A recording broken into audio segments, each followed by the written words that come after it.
کائنات نے ان بیٹیوں کو چین سے رہنے نہیں دیا۔ رسول جس بیٹی کو بے پناہ چاہتے تھے، جب نبی کی ایک لوتی بیٹی تھی جس کے لیے رسول کبھی قیام کرتے تھے، کبھی احترام کے لیے کھڑے ہو جاتے تھے، کبھی جس کے دروازے پہ ایک دن نہیں 6 مہینے تک جس کے دروازے پہ السلام علیکم یا اہل بیت النبوہ کہہ کے رسول جس دروازے پہ سلام کرتے تھے، اتنی محبت فاطمہ سے تھی رسول کو کہ تاریخ نے لکھا ہے کہ جب رسول سفر پہ جاتے تھے تو سب سے آخر میں فاطمہ سے ملتے تھے، اور جب سفر سے آتے تھے تو سب سے پہلے فاطمہ سے ملتے تھے، تاکہ جب جاؤں تب بھی فاطمہ کو دیکھ کے جاؤں، اور جب آؤں تو سب سے پہلے فاطمہ کا دیدار کروں۔ اللہ اللہ، کتنی محبت تھی فاطمہ سے رسول اسلام کو۔ تاریخ میں لکھا ہے جو بیٹی اپنے باپ سے بے پناہ محبت کرتی تھی نا، امت نے اس بیٹی کو چین سے رہنے نہیں دیا۔ ابھی نبی کا کفن بھی میلا نہ ہوا تھا کہ اس بیٹی کو یہ مرثیہ پڑھنا پڑا، صفت علی مصائب لو انہا صفت علی اللیات سننا لیا۔ بابا آپ کے بعد اتنے مصائب پڑھے کہ دنوں میں پڑھتے تو مثل شب تاریخ۔ جزاکم ربکم خیر الجزا۔ اللہ اللہ، جس بیٹی سے رسول بے پناہ محبت کرتے تھے، اسی بیٹی کے دروازے پر آگ لکڑی اللہ کی جمع کی گئی۔ بڑی صحیح صحیح کتابوں کی روایت ہے، عزادارو صحیح کتابوں میں لکھا ہے ایک شقی نے دروازے فاطمہ پہ آ کے کہا، فاطمہ علی کو گھر سے باہر نکالو ورنہ ہم گھر کو آگ لگا دیں گے۔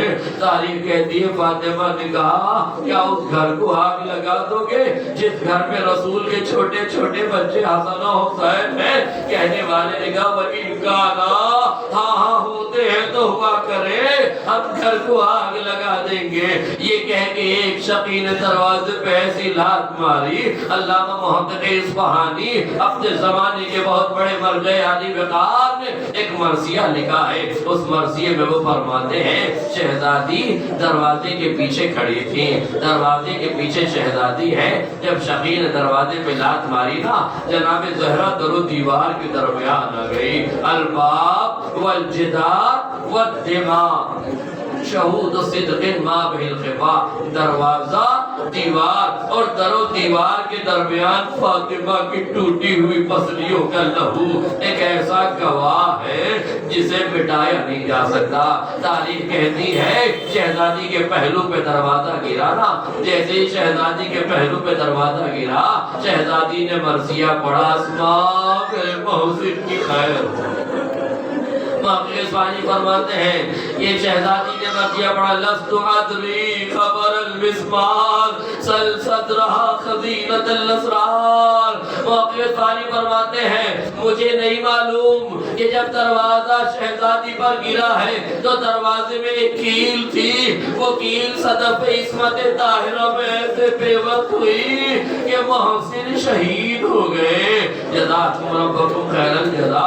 ادھر محسن کا شہید ہونا تھا، ادھر فاطمہ نے جیل کی آواز دی، اسماء میرے محسن کی خیر ہو۔ تاریخ کہتی ہے اس کے باوجود بھی فاطمہ نے اپنی پوری قوت کو سمیٹا۔ اب تاریخ کہتی ہے قوت کو سمیٹا، جیسے ہی قوت کو سمیٹ کے شہزادی کھڑی ہوتی ہے کہ علی کی حفاظت کے لیے جائے۔ ادادار و تاریخ نے لکھا ہے انفذ نامی ایک شقی آگے بڑھا، بازو پر فاطمہ کے ایسے حملہ کیا کہ یہ ہاتھ جب تک شہزادی زندہ رہی، جب تکبیر کے لیے ہاتھ اٹھاتی تھی، ایک ہاتھ کانوں تک جاتا تھا، دوسرا ہاتھ کانوں تک نہیں جاتا تھا۔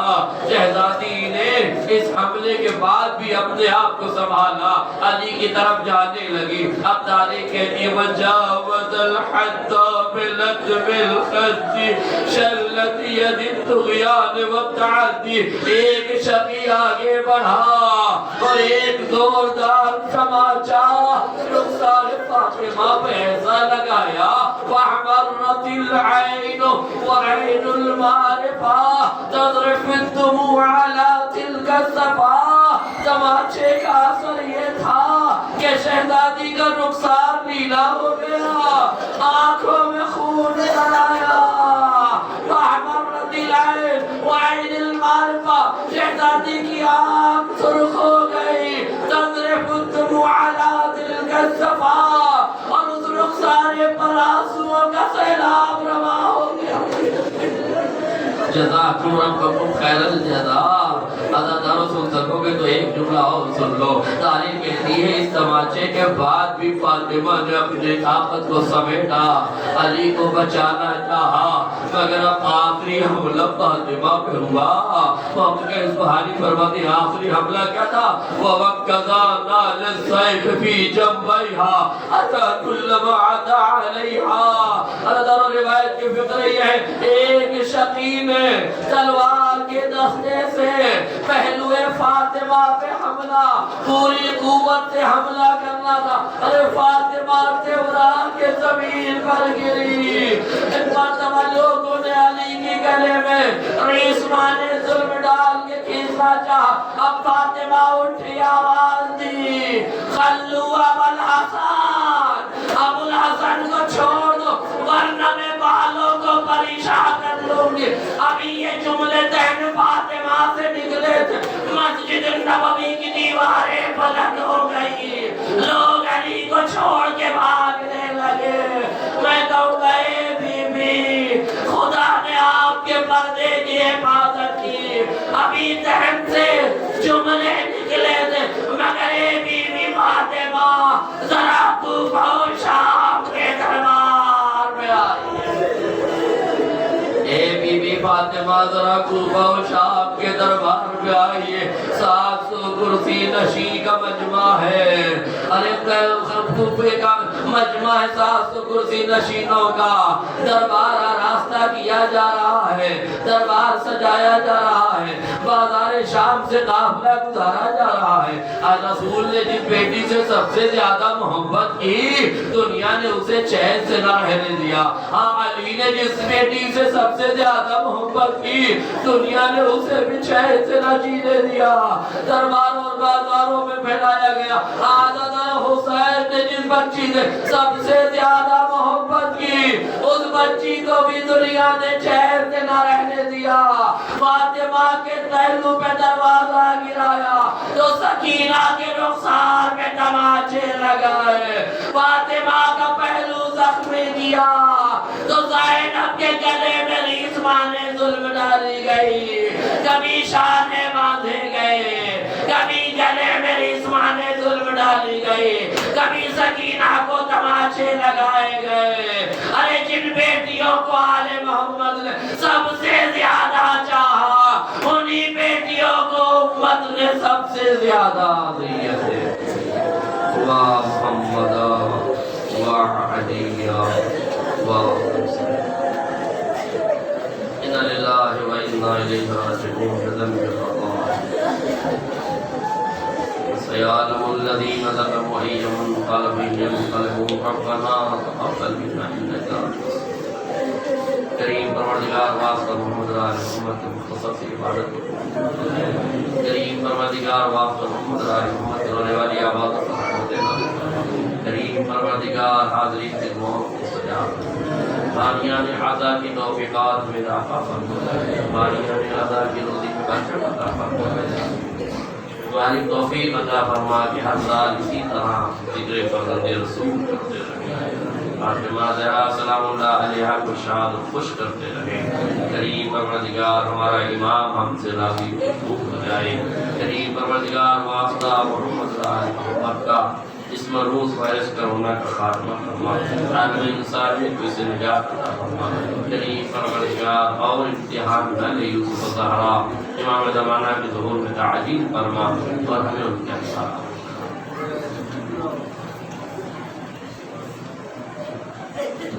ایک سورہ فاتحہ کی آپ سے گزارش ہے رخسانہ بنت